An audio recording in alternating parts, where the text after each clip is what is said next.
Ya, tantangannya memang banyak karena kita kekurangan guru. Iya. Dengan kondisi sekolah yang seperti ini, kurang itu, bagaimana saya berpikir supaya tanpa itu pun anak-anak tetap sekolah. Maaf, sebenarnya saya juga rasa sedih karena banyak anak-anak yang mereka putus sekolah. Mungkin kami sebagai guru-guru memperingatkan untuk orang tua bagaimana bisa membantu kami dalam mendidik anak-anak. Iya, mengawasi di rumahnya ya. Di rumah mungkin bantu kami guru-guru untuk memperingatkan anaknya biar belajar Biar di tetap rumah. belajar, iya. Begitu. Karena sangat disayangkan ya Bu, masa depan itu kan cerah gitu ya untuk anak-anak, tapi sayang sekali kalau misalnya harus putus sekolah gitu, tidak didukung oleh orang tuanya.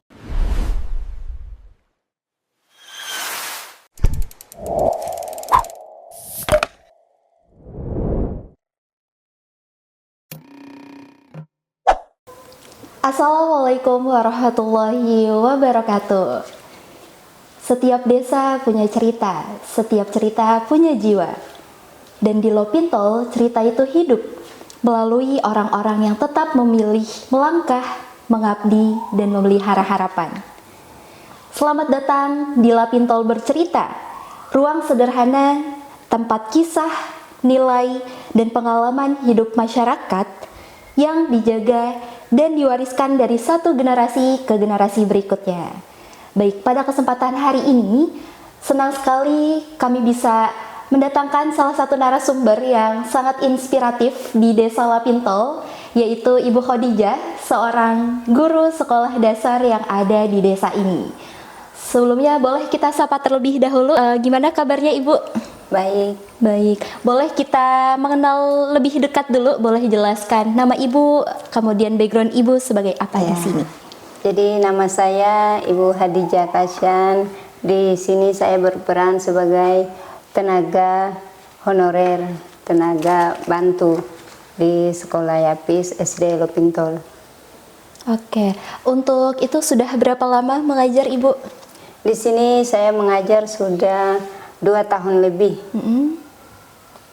2 tahun lebih, dari tahun 2023? Iya, 2003 bulan Februari. Nah, untuk mengajar ini sendiri, apakah ini dari keinginan Ibu sendiri, panggilan hati, atau seperti apa? Jadi waktu itu kepala sekolah di sini dia mengajar sendiri karena dia merasa kerepotan untuk harus mengajar, harus urus administrasi segala macam. Jadi kayaknya dia tidak punya waktu banyak buat mengajar, sehingga dia minta saya untuk menjadi tenaga bantu. Jadi karena saya juga merasa terpanggil karena di sini saya melihat keadaan anak-anak di sini kadang sekolah, kadang tidak. Jadi begitu mau ujian atau ulangan, orang tua selalu resah. Bagaimana anak saya nanti bisa lulus atau tidak, naik kelas atau tidak, karena dengan tadinya kurang sekolah. Jadi saya merasa terpanggil untuk bisa ambil andil ke situ. Oke, baik. Untuk kondisi sekolahnya seperti apa Bu? Baik dari segi fasilitas, kemudian apakah terdapat ruang kelas yang cukup memadai atau seperti apa? Untuk kondisi kita punya sekolah ini memang kurang memadai. Kami punya banyak kekurangan dari segi ruangan, dari segi-segi yang lain seperti olahraga dan alat-alat tulis atau alat-alat belajar yang mungkin membantu mereka dalam belajar mengajar itu memang sangat kurang. Oke, kalau untuk disebut sebagai sekolah yang ideal belum ya Bu ya? Kayaknya belum. Belum ya? Karena sepengetahuan saya juga terdapat UKS kalau misalnya sekolah ideal ya, tapi di sini belum ada ya Bu ya? Oke, tapi untuk perpustakaan sudah ada? Sudah ada. Sudah ada. Oke, baik. Berarti lebih ke fasilitas di dalamnya kayak buku gitu ya, masih kurang. Oke. Kemudian kira-kira selama Ibu mengajar udah berjalan 2 tahun ini, tantangan apa Bu? Tantangan terberat yang pernah Ibu alami dalam mengajar ini Bu? Ya, tantangannya memang banyak karena kita kekurangan guru. Iya. Itu saja tantangan saya, mungkin kesabaran yang saya harus lebih kuat lagi dengan kondisi-kondisi mungkin anak-anak yang bandel, terus dengan kondisi sekolah yang seperti ini, kurang itu, bagaimana saya berpikir supaya tanpa itu pun anak-anak tetap sekolah. Jadi Ibu ngajar di sini sendiri? Sendiri. Dan bagaimana cara Ibu membagi waktunya? Karena di SD sendiri itu ada 6 kelas ya? Iya. 6 kelas, gimana cara Ibu bagi waktu? Ibu juga sebagai ibu rumah tangga ya? Iya. Iya. Jadi untuk membagi waktu, kalau sekolah kan tetap pagi. Jadi pagi itu saya usahakan jam 8 pas itu kita sudah mulai belajar, proses belajar mengajar. Jadi jam 8 kita mulai belajar, nanti istirahatnya setengah 10. Jam 10 masuk. Kemudian pas antara jam 11 atau jam 12 itu kita pulang. Oke. Kemudian setelah saya lihat-lihat ya, karena sudah mulai ada program MBG ya. Iya. Apakah itu sudah sampai ke desa ini untuk sekolah ini atau belum?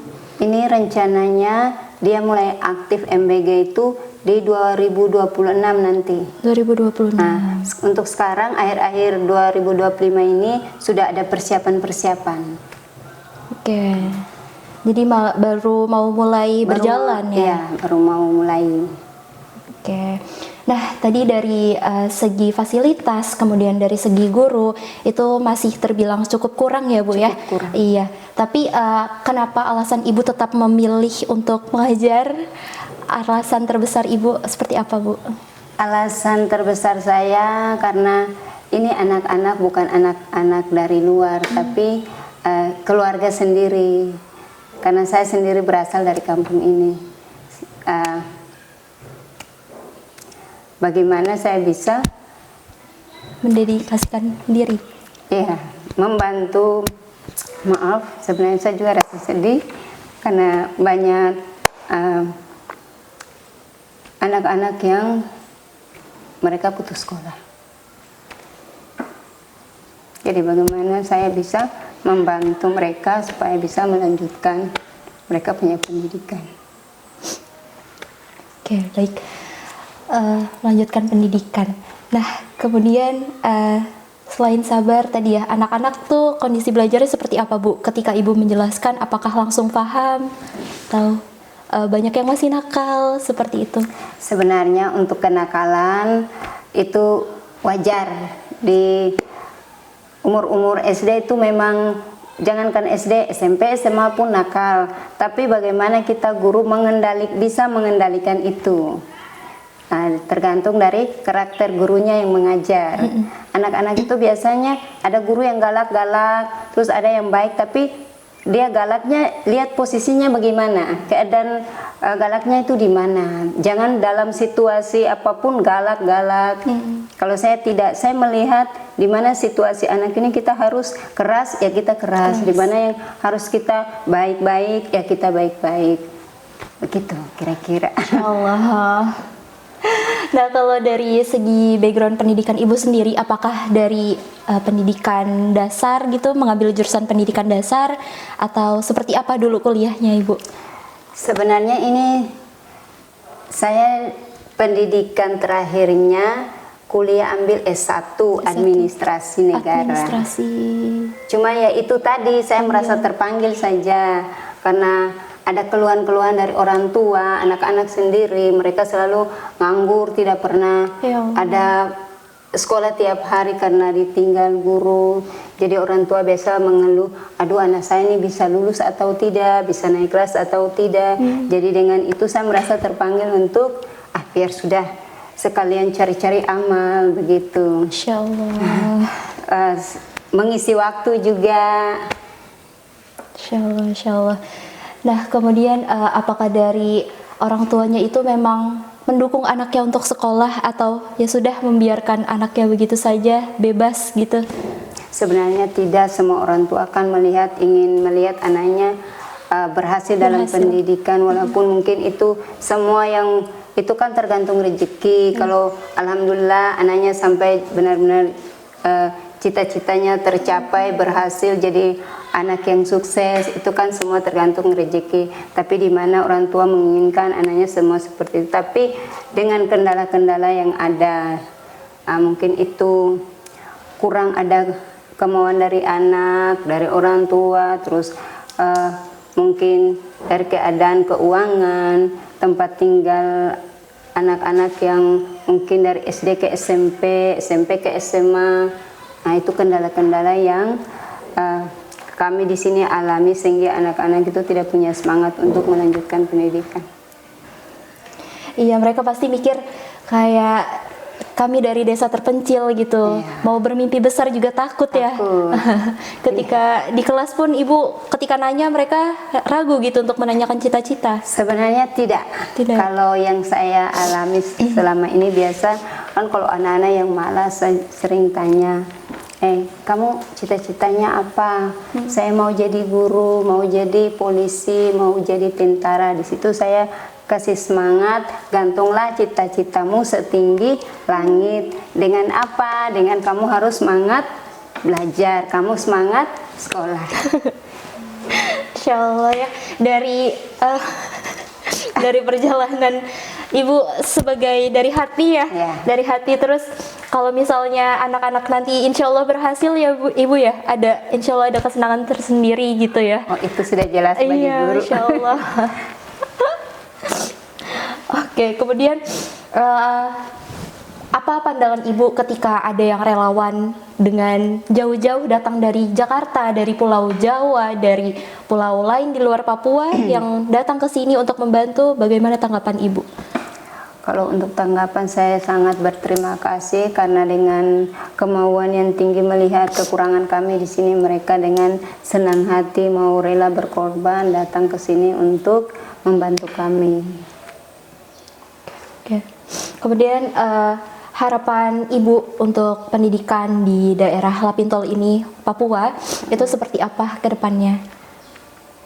Ya, untuk saya maunya sekolah ini ke depannya lebih baik. Pemerintah atau mungkin ada relawan yang mau mendonasikan kekurangan-kekurangan yang kami butuhkan di sini, ya kami di sini sangat berterima kasih biar semangat kami sebagai guru, sebagai siswa yang ada di sini mungkin kami lebih senang, semangat belajar untuk memotivasikan murid-murid kami ke depan. Iya. Kemudian ada lagi, apakah ada kendala lainnya Bu yang ibu alami ketika mengajar? Karena yang tadi ibu sempat singgung ya, dari 6 kelas itu ibu bagi ya, dari kelas 1 sampai kelas 3 digabung kelasnya ya, kemudian dari kelas 4 sampai kelas 6 digabung kelasnya. Nah itu dari pergantian itu apakah ada kendala yang ibu alami? Ya, kalau soal kendala sih tetap ada. Jadi tadi 6 kelas, bagaimana caranya agar saya bisa mengontrol semuanya. Itu saya bagi kelas 1, 2, 3 satu ruangan. 4, 5, 6 satu ruangan. Jadi nanti sistem saya mengajar itu kelas 1 saya agak terangkan pelajarannya sedikit, saya langsung kasih dia menulis soal gitu ya, latihan gitu, soal gitu ya, latihan soal atau jawab soal. Nah, terus saya pindah lagi ke kelas 2. Nah, kelas 2 begitu, materinya sama, saya kasih dia jawab atau baca-baca sedikit, saya suruh ulang sampai benar-benar lancar. Nah, terus pindah lagi ke kelas 3. Kelas 3 ini kan dia sudah bisa membaca. Saya titip buku ini, baca dari halaman ini sampai halaman ini. Awas kalau sebentar bermain. Saya tinggal itu dengan ancaman. Awas kalau ada yang bermain. Jadi dengan ancaman itu dia takut. Akhirnya dia mau serius untuk belajar sampai saya kembali. Ya ampun. Gitu. Nanti saya pindah lagi ke sebelah. Kalau kelas 4, 5, 6 itu saya pakai sistem kuliah. Terangkan sedikit-sedikit, yang penting-penting langsung saya bikin catatan. Begitu saya kembali dengan kayak ancaman tadi. ini sebentar saya balik, saya bertanya harus bisa jawab. Harus bisa jawab. Nah, dengan begitu dia betul-betul saya harus belajar sebentar, saya harus bisa menjawab kalau ada pertanyaan. Jadi begitu dia sudah betul-betul mempersiapkan diri, betul-betul mau perhatikan apa yang saya tugaskan tadi. Ya ampun. Oke. Tapi dari total dari kelas 1 sampai kelas 6 itu berapa Bu satu sekolah ini? Total Jumlahnya? siswa, iya, total siswanya. Total sih dia 34 siswa. 34. Ya Allah. Kurang sekali. Dikit sekali. Iya, sedikit. Kemudian apakah ada kendala lainnya lagi ketika Ibu sudah mengajar tadi dibagi-bagi waktunya? Apakah menurut Ibu itu sudah maksimal kah atau seperti apa? Karena kan pasti nanti di akhir ada ujian ya Bu ya? Iya. Ada ujian. Nah, dari sistem belajar yang seperti itu apakah anak-anak bisa menjawab ujiannya kah? Nanti bisa dinaikkan ke kelas? Atau gimana? Selama 2 tahun saya mengajar, saya pakai sistem-sistem seperti itu, dan waktu ulangan saya tidak terlalu menemukan kesulitan. Anak-anak saya siapkan betul-betul sehingga jawaban yang soal yang saya kasih dia menjawab dengan Benar. walaupun tidak selalu benar, dan saya juga memberikan soal tidak terlalu menyulitkan siswa, tapi dia mampu walaupun tidak pas tapi nyambung ke sana. Iya. Gitu. Kemudian apakah ada targetnya Bu? Dari kelas 1 itu targetnya apakah harus lancar membaca dulu baru bisa dinaikkan kelasnya, atau dia bisa menjawab soal ujian dengan baik kah baru bisa dinaikkan, atau seperti apa? Jadi Target per kelas. Target saya untuk kelas 1 minimal dia menguasai huruf abjad A sampai Z. Z. Oke. Kemudian kelas-kelas Kalau berikutnya? kelas 2 itu targetnya dia bisa sedikit-sedikit menggabungkan huruf. Sampai dia mampu menggabungkan membaca huruf yang digabungkan. Gitu. Oke. Kemudian target untuk kelulusan SD sendiri itu seperti apa Bu di sini? Kalau di sini untuk target kelulusan bukan kita guru yang menentukan, panitia yang menentukan. Kita guru semampu kita, kita usahakan, kita persiapkan murid-murid kita sehingga harapan kita dia bisa mampu menjawab soal-soal yang ada. Berarti tetap ada ujian sekolahnya juga ya? Ada pelatihan-pelatihan. Ada Jadi pelatihan. kita persiapkan kelas 6 seminggu sebelum ujian, kita kasih kisi-kisi atau Ujian, kita betul. latihan-latihan ujian soal lalu dengan kita lihat di sini ada YouTube, kita cari-cari pelajaran yang kita lihat ini nanti bakalan keluar di ujian. Nah, itu yang kita persiapkan mereka dengan seperti itu. Oke, berarti mekanisme ujiannya juga dari pusat ya? Dari Iya. pusat, tapi guru di sini hanya menyiapkan kisi-kisi saja. Di untuk sini mereka biasanya diminta dari beberapa guru yang bisa bantu buat soal. Itu buat soal. Biasa kepala-kepala sekolahnya yang buat. Nah, tadi Ibu sempat menyinggung kepala sekolah juga. Nah, apakah kepala sekolah di sini tetap berada di kantor di sekolah ini kah? Atau seperti apa dalam kesehariannya, Bu? Kepala sekolahnya itu dia banyak kesibukan di Dinas gitu ya? dinas. Jadi untuk ngajar saya sendiri tidak harus memaksakan kepala sekolah harus ngajar. Kita harus juga mengerti kesibukan kepala sekolah seperti apa. Nah, karena itu saya minta dari kepala sekolah tolong carikan saya satu tenaga bantu. lagi nih, tenaga bantu. Iya, setidaknya Ibu bisa mengajar kelas 1 sampai kelas 3 ya. Biar kita fokus di 1, 2, biar waktunya agak lama. Iya. Biar kita fokus, kita bisa menargetkan anak ini nanti kita sampai 1 tahun dia sudah minimal dia sudah harus begini. Tapi kalau dengan guru yang kurang saya tidak bisa menargetkan seperti itu. Iya, betul. Nah, kemudian apakah ketika Ibu tadi ya bolak-balik mengajar dari kelas 1 dulu, kelas 2 dulu, terus bagi-bagi itu ya Bu ya, kira-kira dari anaknya sendiri apakah bisa dengan mudah menangkap, atau ketika Ibu jelaskan anaknya tuh cepat lupa seperti itu Bu? Itu kadang ada waktu-waktu yang saya harus serius karena kalau dengan cara itu memang saya lihat kurang. Jadi saya harus cari bagaimana, saya harus cari trik supaya ini anak kalau saya terangkan dia bisa lebih cepat mengerti, paham begitu. Jadi sebelum saya mulai dengan pelajaran, saya suruh duduk tenang semua, diam, baru saya kasih materi. Jadi diulang-ulang dulu, saya ulang-ulang dulu, nanti jawaban dari dia, saya mengerti. Kalau sudah mengerti semua, ibu mau tinggal, silahkan kerjakan. Oke. Nah kemudian dari segi sekolahnya sendiri ya, ibu tadi sudah mengajar selama 2 tahun, tapi sekolah ini sendiri Bu berdirinya dari tahun berapa? Apakah dari sebelum ibu ngajar sekolah ini sudah ada atau gimana? Sebenarnya saya juga berasal dari pendidikan saya SD ini. Oh, tuh. Oke. Jadi untuk tahun berapa berdirinya saya juga belum tahu, tapi memang saya dari SD-nya dari Alumninya ya, iya. Ibu ya. Saya masuk di SD ini saya kelas 3. Kelas 3 SD. Nah, dari kelas 3 SD sampai kelas 6 di sini. Di sini. Dan untuk kondisi pendidikannya pun sama gitu ya, masih kurang dalam tenaga ahlinya, tenaga pendidikannya. Ketika ibu sekolah, kemudian total siswanya juga sedikit seperti sekarang atau dulu lebih banyak atau seperti apa ibu? Kalau masa-masa saya dulu itu gurunya dia lebih banyak. Banyak. Nah, siswanya yang sedikit. Tapi tidak jauh-jauh beda dengan sekarang. Iya.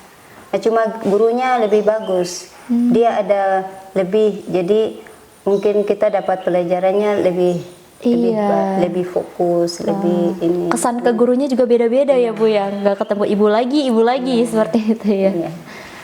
Oke. Nah kemudian di sini di Lopintol itu apakah hanya satu sekolah aja Bu, atau emang SD ini aja yang berdiri atau ada sekolah-sekolah lain di sekitar Lopintol ini?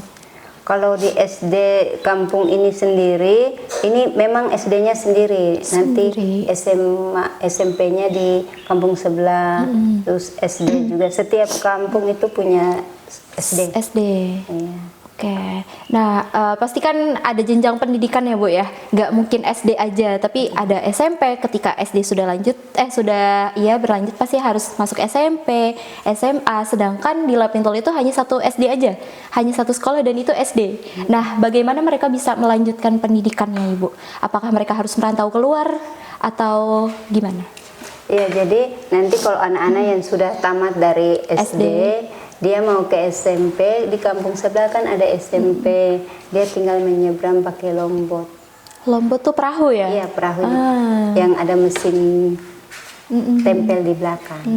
Jadi dia ikut itu turun. Jadi di pemerintah kampung di sini mereka siapkan perahu buat anak sekolah khusus. Jadi pagi-pagi anak sekolahnya yang bawa sendiri, pergi rame-rame sekolah, siangnya baru balik rame-rame. Baik. Kalau saya di Jakarta itu ibaratnya kayak bus sekolah gitu ya, yang disediakan gratis dari pemerintah ya. Nah berarti apakah Ibu sudah sebagai seorang guru, apakah sudah merasakan dampak nyata dari pemerintah Bu? Terkait bantuan yang dikirim ke sekolah, terkait fasilitasnya, atau masih kurang dari segi itunya? Jadi untuk segi itu kami dari guru mungkin masih kurang, tapi ya alhamdulillah untuk anak-anak sekolah SD ini memang kurang. Kalau untuk SMP ya fasilitasnya seperti tadi, kita dapat, anak-anak dapat bantuan perahu, Johnson, biar mereka pagi-pagi pergi sekolah kan ada kendaraan khusus. Nah, itu cukup sangat membantu. Untuk peran pemerintah. Iya. Dan apakah anak-anak yang sekolah di SD ini anak-anak yang dari sini saja atau ada yang dari desa luar Ibu? Tidak. Di sini di kampung Lopintol sendiri. Baik. Nah, kemudian aku cukup penasaran sih Bu, ketika pasti kan ada mekanisme pengambilan rapot ya. Nah, itu respon orang tua terhadap Ibu ketika mengajar atau respon untuk anak-anaknya seperti apa Bu ketika mengambil rapot? Itu biasanya kita datangkan orang tua untuk pengambilan rapot. Di sini kita untuk itu di semester akhir sekalian kita buat perpisahan. Jadi kita panggil orang tua biar saksikan semua mana yang juara, mana yang tidak, yang naik kelas, yang tidak, biar disaksikan orang tuanya sendiri. Nah, di situ juga ada nasihat-nasihat dari guru untuk anaknya, terus apa yang disampaikan oleh kepala sekolah untuk orang tua dengan siswanya. Mungkin kami sebagai guru-guru memperingatkan untuk orang tua bagaimana bisa membantu kami dalam mendidik anak-anak. Iya, mengawasi di rumahnya ya. Di rumah mungkin bantu kami guru-guru untuk memperingatkan anaknya biar belajar biar di rumah. Tetap belajar, iya. Begitu. Karena sangat disayangkan ya Bu, masa depan itu kan cerah gitu ya untuk anak-anak, tapi sayang sekali kalau misalnya harus putus sekolah gitu, tidak didukung oleh orang tuanya. Oke. Nah, tadi saya sempat lihat di luar itu nama SD-nya SD Islam ya Bu ya, SD Islam. Nah, apakah ini memang dikhususkan untuk masyarakat Muslim saja seperti itu ya? Iya. Dan untuk di Desa Lapintol ini apakah mayoritasnya Muslim Bu? Atau di sini campuran? mayoritas Islam, cuman di sini ada kita punya satu siswa yang dia beda agama, tapi kami tetap menerima. Insya Allah. Oke. Dan dari respon anak itu sendiri itu tidak apa-apa Bu? Tidak apa-apa. Tidak apa-apa. Karena kan pasti dimulai dengan doa ya, doa-doa Islam. Biasanya ini kejadian. Biasanya teman-teman berdoa, dia kan tidak berdoa. Teman-temannya bilang, Ibu, masa kita yang berdoa terus, dia tidak? Karena anak-anak menuntut, jadi saya bilang, oke, nanti gantian kamu. Dia mau saja, tidak apa-apa. Jangan takut, agama Islam itu dibolehkan siapapun mau belajar. Iya, Insya Allah. Iya. Jadi akhirnya dia dengan kata-kata itu tiap hari dia mau tidak takut jadinya dengan teman-temannya ya. Gantian-gantian belajar, dia bisa bawa doa. Gitu. Ada pelajaran agama, ya dia ikut lagi. Jadi saya kasih kebebasan. Iya. Tuh. Insya Allah. Nah, untuk tadi ya mayoritas Muslim di sini, saya sempat penasaran juga Ibu. Kira-kira Ibu apakah tahu tentang sejarah masuknya Islam di Lapintol ini sendiri Bu? Mungkin saya tidak terlalu dalam-dalam tahu, tapi hanya secara garis besar, ya. Saja. Jadi ceritanya kenapa Islam bisa masuk ke sini seperti itu? Itu kan dari orang tua kita dulu. Saya juga baru lahir, saya tidak tahu itu. Jadi mungkin kalau ini tahun berapa apa itu saya tidak terlalu jelas. Spesifik ya. Jadi waktu agama Islam itu masuk, kami punya orang tua itu dia kan hidupnya di pantai. Di pantai, pesisir gitu ya. Pesisir. Jadi pas agama masuk, kita punya orang tua yang hidup di pesisir. Dia menerima. Dia menerima ajaran agama Islam, turun-turunnya di kami. Tapi yang tidak menerima ya dia. Iya. Berarti secara geografis pun ada yang di pesisir, ada yang di dalam hutan gitu ya. Di pedalaman gitu ya. Iya. Jadi yang dapat hanya yang di pesisir, yang sementara di hutan dia tidak dapat. Begitu zaman hari ke hari, bulan ke bulan, dia keluar. Dia keluar, dia belum dapat ajaran. Dia masih menganut kepercayaan nenek moyang gitu sih ya. Nanti begitu Kristen masuk, dia menganut agama Kristen. seperti itu. Nah, berarti Ibu juga diajarkan nilai-nilai Islam dari kecil ya Bu ya? Dari Ibu sejak lahir? Ya, itu dari orang tua saya itu dia imam Imam di masjid? di kampung ini. Di kampung ini. Nah, dia imam di kampung ini. Jadi orang tua saya kebetulan dia tertua di kampung ini. Lalu sesepuh gitu ya? Iya. Sesepuhnya. Jadi wilayah-wilayah di sini termasuk orang tua saya itu dia punya batas-batas wilayah. Seperti apa itu Bu? Maksud batas-batas wilayah? Batas wilayah artinya dia pegang andil kekuasaan adat-adat di sini. Jadi yang tertua istilahnya adat marga-marga tertua. Oke, marga apa saja Ibu tadi? Jadi di sini kita punya 4 marga. Jadi marga yang kami tuakan di sini ada marga Kasyan, ada marga Dam, dan yang lainnya itu marga Dailon dengan marga Lagat. Lagat. Nah, apakah ada perbedaan ajarannya Ibu? Apakah Ibu mau tahu soal itu? Untuk ajaran sih Setiap tidak, marga. kan ini cuma perbedaannya marga. Secara nama saja perbedaan. Nama saja, tidak ada perbedaan lain. Cuman yang membuat perbedaan itu kalau marga Kasyan itu kan dituakan di sini, dia punya hak wilayah. Seperti marga Kasyan, dia punya hak wilayah dari sini ke sini, terus nanti berbatasan dengan marga Dam. Nanti marga Dam kekuasaan wilayahnya dari sini sampai ke sini. Gitu. Nah, kalau dari Ibu sendiri dari marga apa saja Bu? Kalau saya kalau untuk ikut marga Bapak saya Kasyan. Oh, Kasyan. Kalau dari marga Mama saya Dam. Tapi kita harus memilih salah satu. Kalau saya ikut marga Bapak Kasyan. Jadi kalau cerita sedikit, di sini adatnya, misalkan satu pasangan dari marga Kasyan, terus yang satunya dari marga Dam, nanti dia misalkan punya 2 anak. Yang tua itu milik Mama. Jadi yang si anak ini karena ikut Mama dia harus ikut marga Mama. Nanti anak kedua dia ikut marga Bapak. Gitu. Kalau ketiga dan selanjutnya itu berarti selang-seling ya? Nanti kalau yang ketiga, keempat, kelima dan seterusnya itu punya Bapak semua, ikut marga Bapak semua.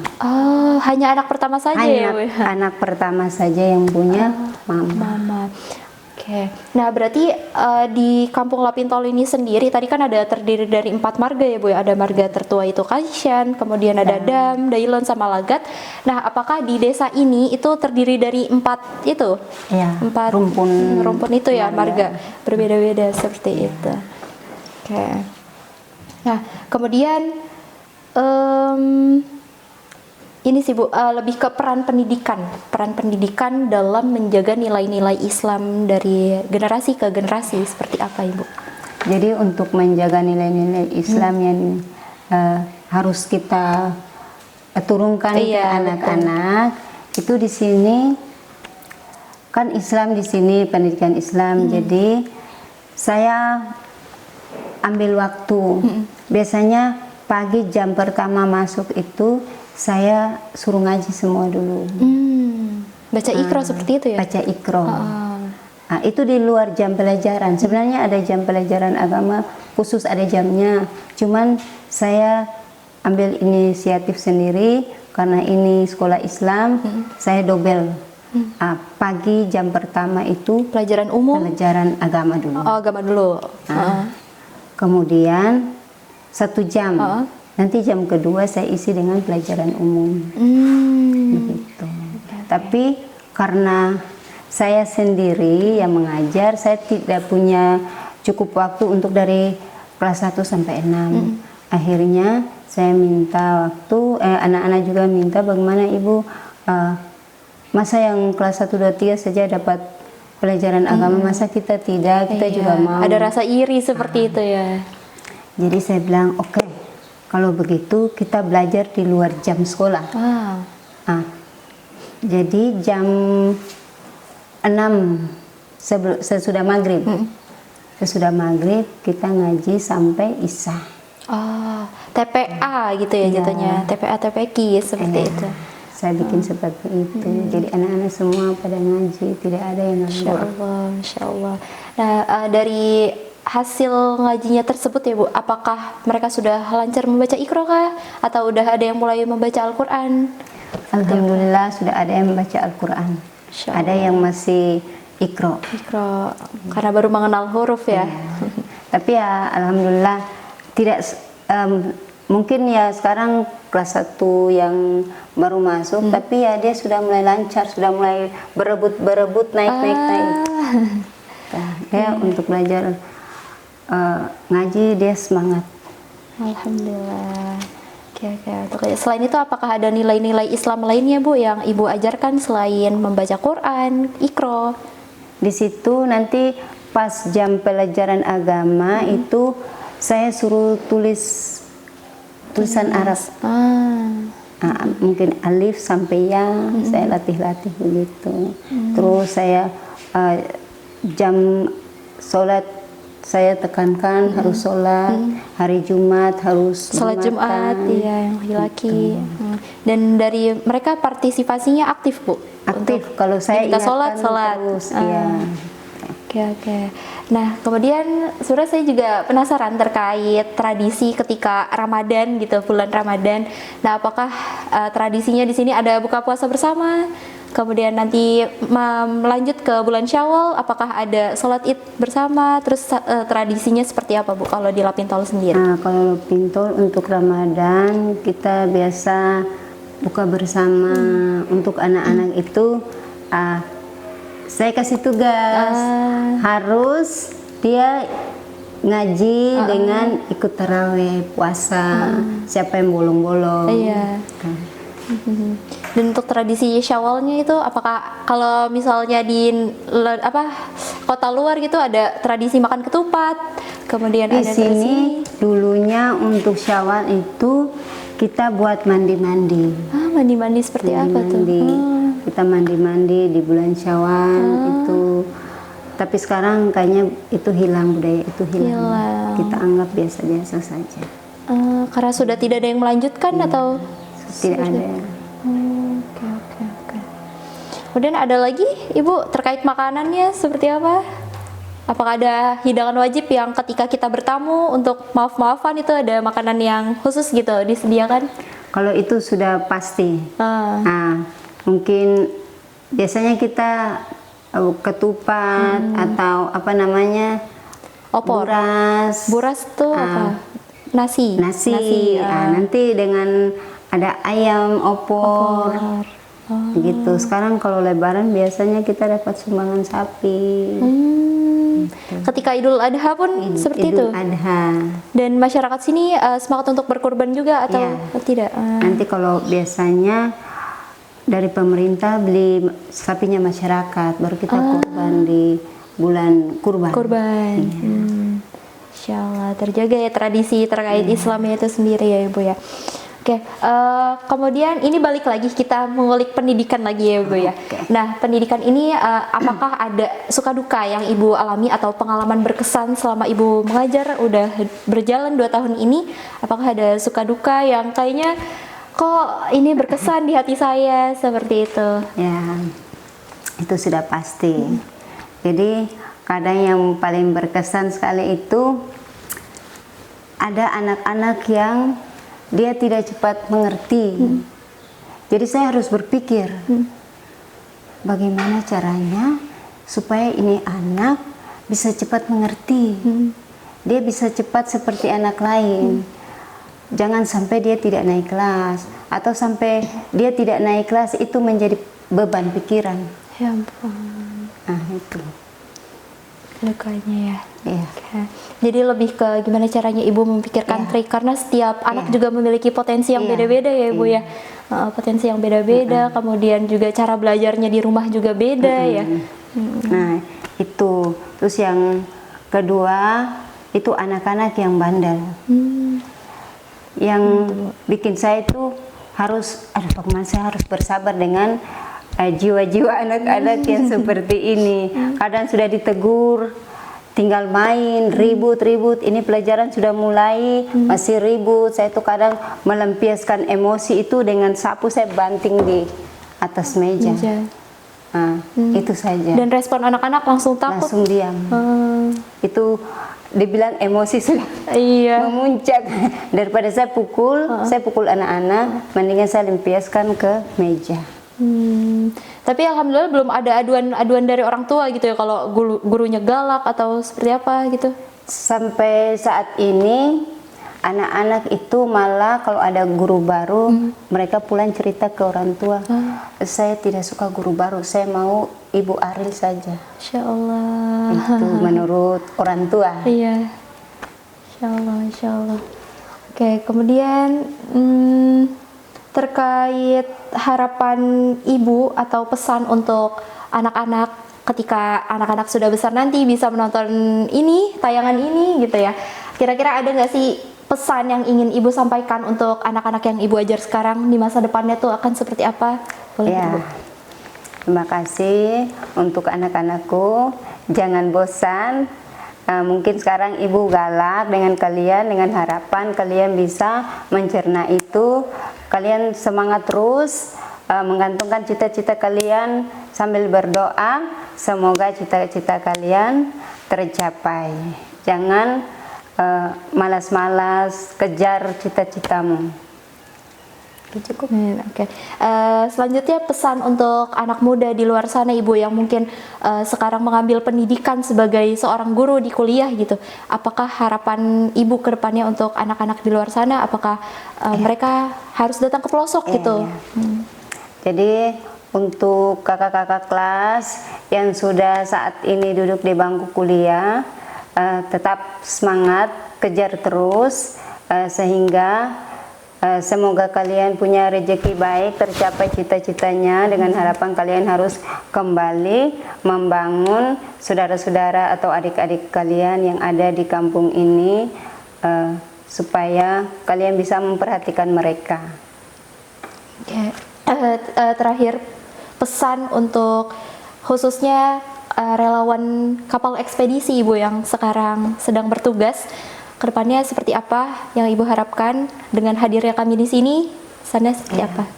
Jadi untuk saya pribadi, saya sangat berterima kasih kepada teman-teman kapal ekspedisi dengan kehadirannya di sini. Saya sebagai guru sangat berterima kasih karena ini merupakan suatu motivasi terbesar saya, memberi saya semangat, support, dan sangat membantu membangkitkan semangat saya untuk bisa memotivasi murid-murid saya ke depan. Insya Allah dengan ini saya lebih semangat lagi. Oke, baik, Masya Allah. Ya, jadi itu teman-teman sekalian, kisah dari Ibu Khadijah, seorang guru hanya satu-satunya yang ada di Desa Lapintol ini, dengan semangatnya beliau berjuang mengabdi untuk mengajari anak-anak di sini supaya menjadi orang yang sukses di masa depan. Ya, itu menjadi pengingat bahwa cahaya pendidikan bisa lahir dari tempat-tempat yang sederhana. Jadi ketika kita sudah memiliki cita-cita, kita sudah berpendidikan tinggi, kita harus ingat gitu kalau kita punya desa yang harus kita majukan gitu. Jangan hanya fokusnya di kota-kota besar saja, tetapi kita harus bisa fokus di desa kita, asal kita, seperti itu. Nah, inilah Lapintol bercerita, karena setiap desa punya kisah dan setiap kisah layak diwariskan. Mungkin itu aja, saya Rani sebagai moderator dan Ibu Khadijah. Kami tutup, terima kasih. Semoga perbincangan kita ada manfaat yang bisa diambil dan banyak insight yang bisa diterapkan. Itu saja, terima kasih. Wassalamualaikum warahmatullahi wabarakatuh.